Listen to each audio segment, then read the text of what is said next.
perspective, we had a really hard time generating pass rush with 4 guys, and they got us off balance a little bit early with some aspects of the running game, but we were really never able to generate any real pressure with a 4-man rush. We went to some pressure stuff, and that's going to leave some of our young corners on an island, and we knew they had great skill.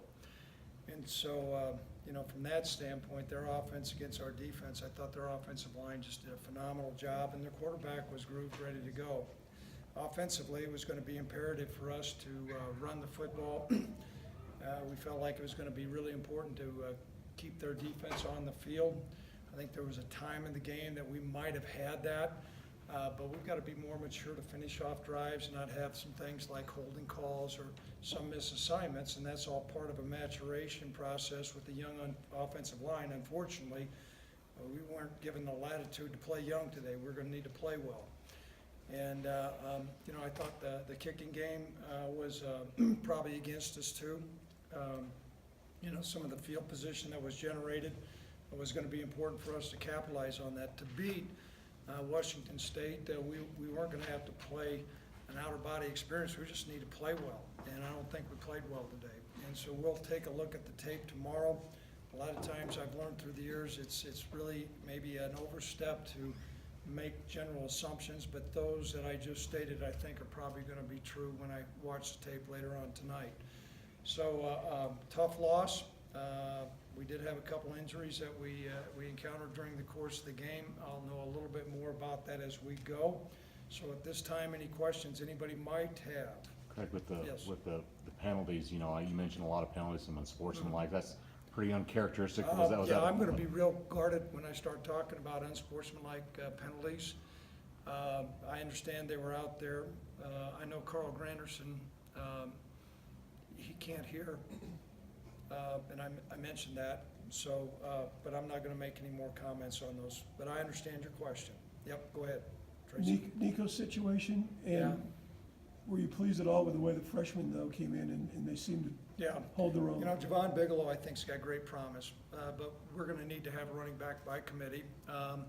Nico's got some things with his ribs. I don't think there's a fracture, but was not able to return to the game, Tracy. And so Nico he's really a great inside zone runner, and we were having success there.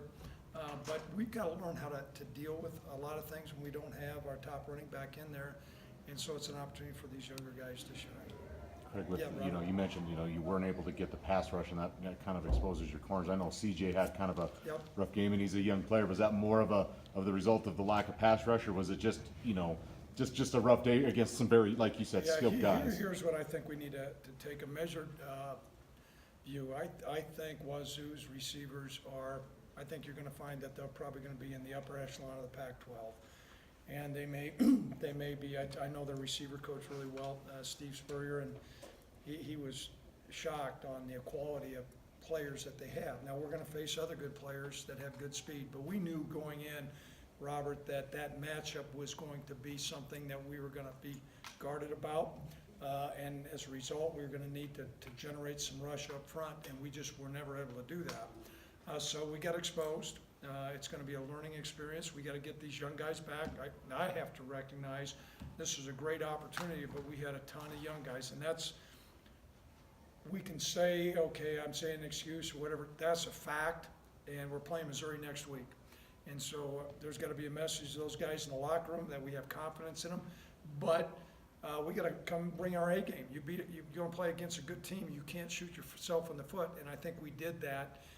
The margin for doing that, Robert, was pretty slim this afternoon, and we didn't get it done. I also want to think, I think Washington State's going to be a really good football team. And their defensive coordinator, Tracy Clays, I thought did a nice job scheme-wise against us. Once again, the key was going to be, running the football. And we were close, and that didn't happen. Then we had too many 3-and-outs, and I think our defense got worn down. Yes? Coach, how would you assess Tyler's play today? A little bit of a mixed bag, I thought he had some really good balls. There was one that was going to be a touchdown that unfortunately we didn't bring in. Some of the other short control passing game was inaccurate, and that's got to improve. I thought he managed the game well. Washington State did a lot of things that were pretty complicated as far as making us do certain things offensively. So from that standpoint, he was pretty good, but it'll be a growing experience. I was disappointed. You know, it's uncharacteristic for us to take a delay of game. And I've been guarded about that. You know, our last couple quarterbacks were pretty experienced, and I gave them quite a bit of latitude to get that snap in before I burned a timeout, and that came back to bite us a little bit today. Craig, Yes, I know you Robert? mentioned Adam Pilipel was start for Cash, but it looked like you used Vez Yeah. and Tyler, your two nickels.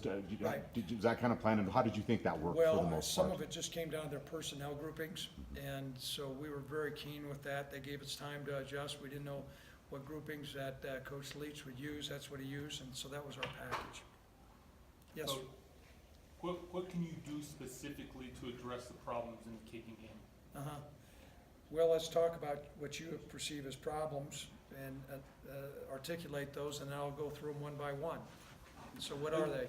As far First as of all, where are you from? I don't, Casper started. okay, great, yeah, go ahead. As far as being able to change field position with your punting game, Mhm. Well, some of that comes down to our coverage and getting a couple better punts. You know, I think if we can get ourselves in the 40-yard range, we'll certainly do that. They had a nice punting game, and you know, we didn't do a great job of getting hooked up with some of the guys. Austin Conway's a good return man, but those elements of their guys running down against our guys, that's sometimes an element of depth, of speed, and that can be attributed to some special teams, where last week I thought we had an advantage. And you're gonna see that when you have a perennial bowl team that's Pac-12, and those things come into play there. You know, I was disappointed on the part on the kickoff. We had the snafu where they did a pooch kick. We've got to get that cleaned up. Yeah, I thought we lost a lot, and we've got to address that. It's our second game last week. Everything was great. There's work to be done there. Thanks. I'm glad you're from Casper. Yeah, yes. Anything, you mentioned Nico injury, any other injury updates that you know of right now? No, we didn't have Kevin Prosser for a while. I'll find out a little bit more about him. He was out, then he came back in. I don't know, I don't think he was able to finish. Other things? Yes, no? Yes, Coach, I'm Brady with Sarge okay, K2. okay, good. You guys are new guys, all right, go ahead. But you alluded to offensive line started getting a push there, especially Uh-huh. second quarter started working. What was so different in the second half where they weren't able to sustain that throughout? Was Washington State mixing up their stunts or anything? I think we were at a point where we were really, really close.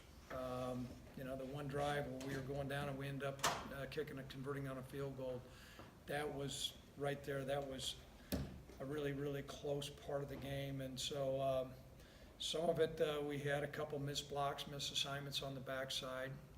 Some of it was our running back missed a cut here or there, but we were still getting some pretty good yards. I think the future looks really bright for us as far as running the football, and we're gonna need to continue to do that. And then we also gotta be able to stay on the field when we throw the ball. We gotta, you know, some short control passing games, some bubbles and things like that. We've gotta get that cleaned up. Yes, Last Rob? thing I saw, you know, Rudy starting at right tackle.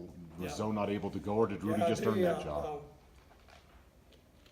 I know I enlisted Alonzo, and I was told he was gonna be cleared, and then I think he had some swelling at the last moment, and what they said was he could be available on an emergency use only, and so that's where it was at, so it's a good point. Got another question over here? Yes? Created a couple turnovers, 14 points on turnovers too. That's got to be a nice positive You're takeaway. making, that's way, good question, appreciate that. Where are you from? Sheridan Press. Sheridan Press, I like you better than the Casper guys.